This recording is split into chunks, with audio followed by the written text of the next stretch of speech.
Hey crew, so before I start playing the next video, I wanted to talk to you about something a bit more serious.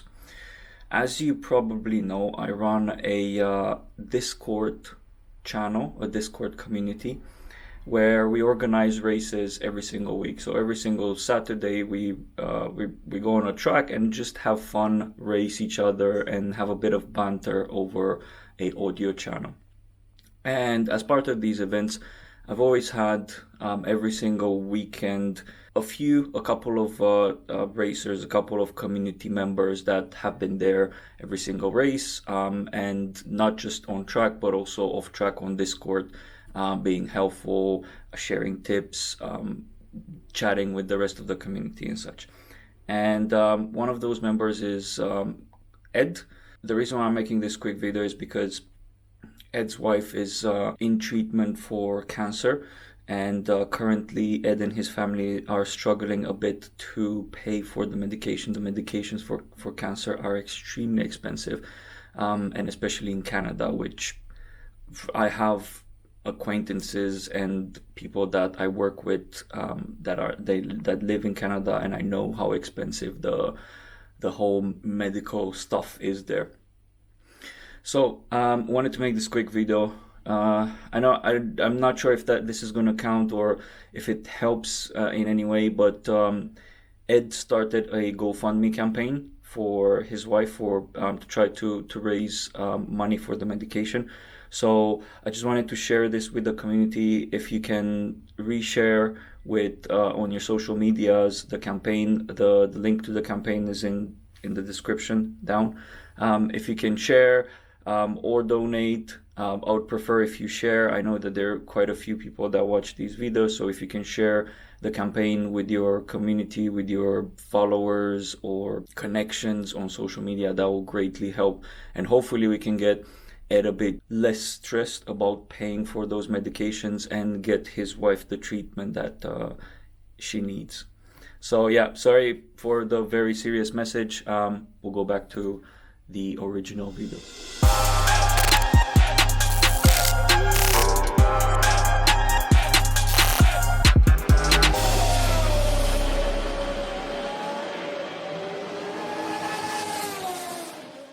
Alright, so today we're talking about this, which probably some of you already know what it is.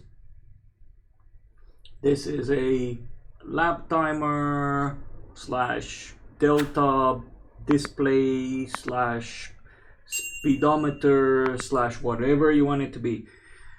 I call it a Racelogic Replica because that's what it represents to me. Why did I get it? You're probably asking that because I already have a big 7-inch display that shows me a lot of the information that I need to see. But the reason why I got this is because this is part of the series, the Porsche GT3R Cockpit series.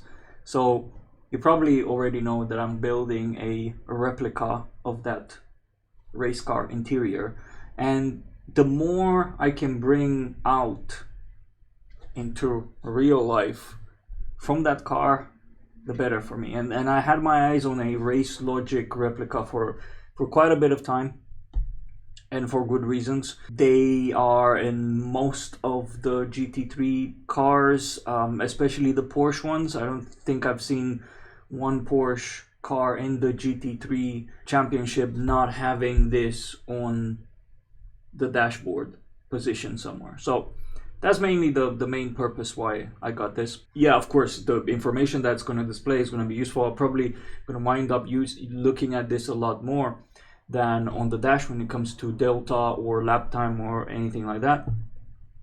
It's going to be positioned in front of the in-game. So yeah, it should look really good.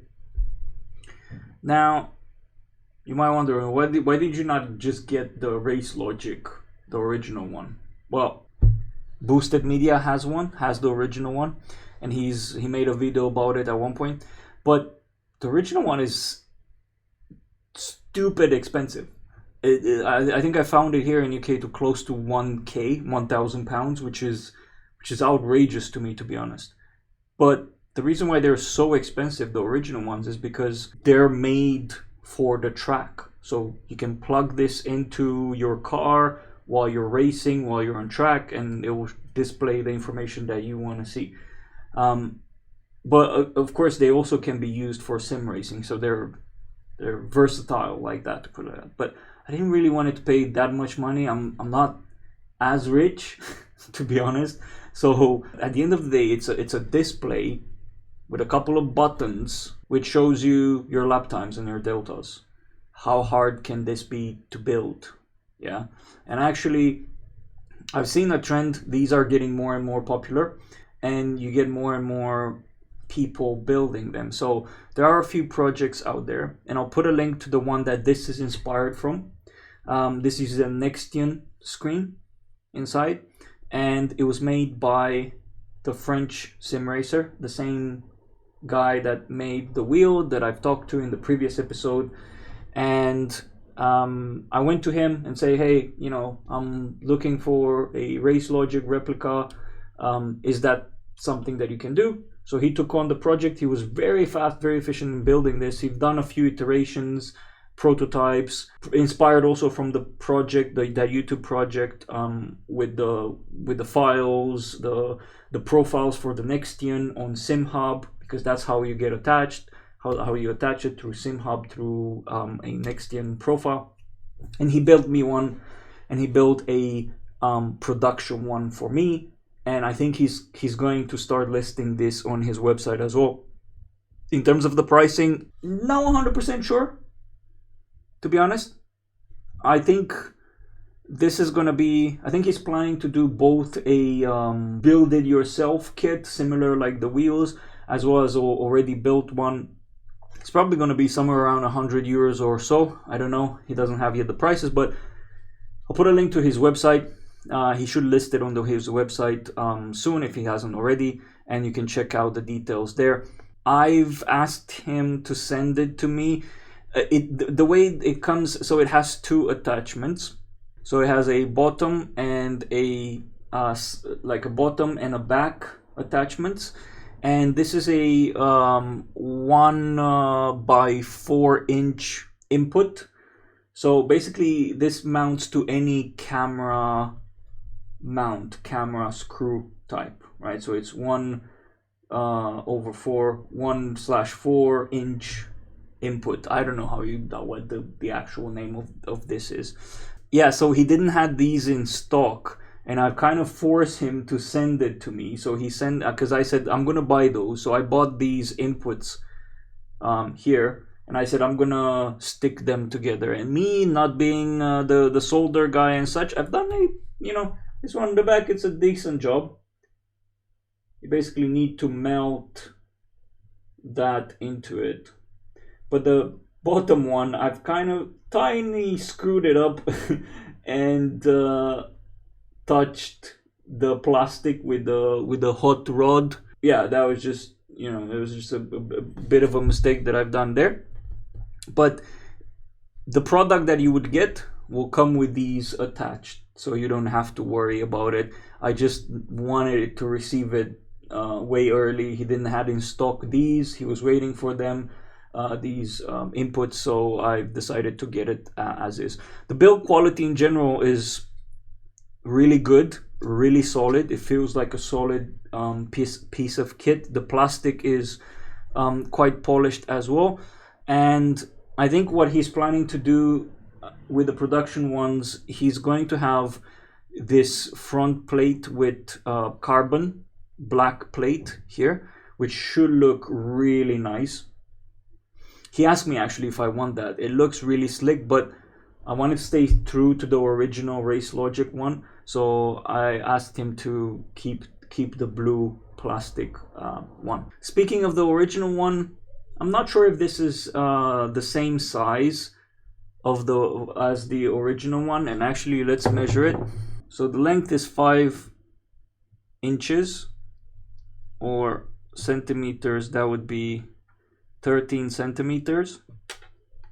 The width is what, 2.5, around 2.5 centimeters. Inches, sorry, 2.5 inches, and in centimeters that would be 6 centimeters. And then the depth, the thickness, in terms of inch, that is like 1.1 inch or something of that sort. In centimeters, that's under 3 centimeters. Yes, those are the dimensions.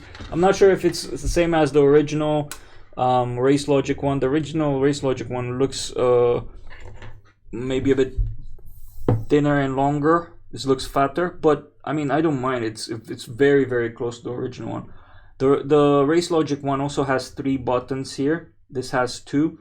You use these buttons to navigate between the screens. You don't actually need 3 buttons for what it is.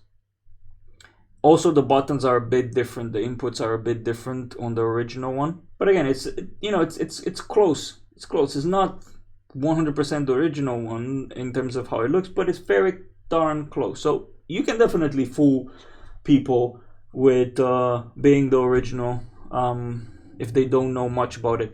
It comes with a USB-C, and I actually got one of those what do you call them, tilted flat heads where you input it like that, so the cable goes down, that it doesn't go like that. You can find the other YouTube video in the description, and you can upload the project. And yeah, I'm pretty happy with it. I'm thinking whether I'm going to print a Racelogic sticker and put it here. Maybe, I'll see. Not that fussed about that now. As I mentioned, I do have 2 inputs on the bottom and on top, so I can either stick it on top of something or in the back. Now, I don't think I'm going to use the back one because this is going to be quite close to the TV, to the monitor, so I'll put some shots on.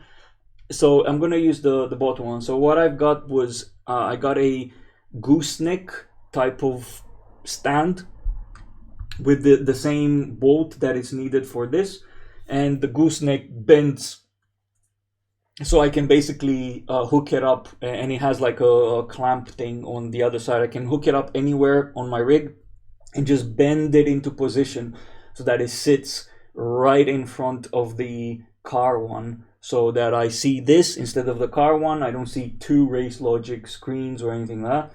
And it also looks really good on camera. So that's it. This is a really nice addition for your dash.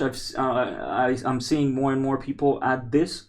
So, you know, if you're looking for one, this is really well built by the French Simracer. So yeah, give him a shout. I'm pretty sure he's gonna do you one. I'm pretty sure that if you want, he's gonna do you one with the blue front, or if you really like the carbon fiber finish on the front, he can do that as well.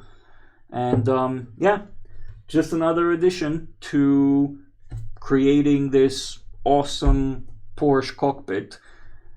Soon I'll also have another central piece, which is the button box on the side, and I'll see, maybe this is gonna sit on the bottom box, or maybe I'm just gonna keep it in the place that I have it now. Again, with setting it up, it's really easy. You just download the profile, you're done. You download the profile, you run it, and as soon as you attach this, because the French Simracer actually programs them.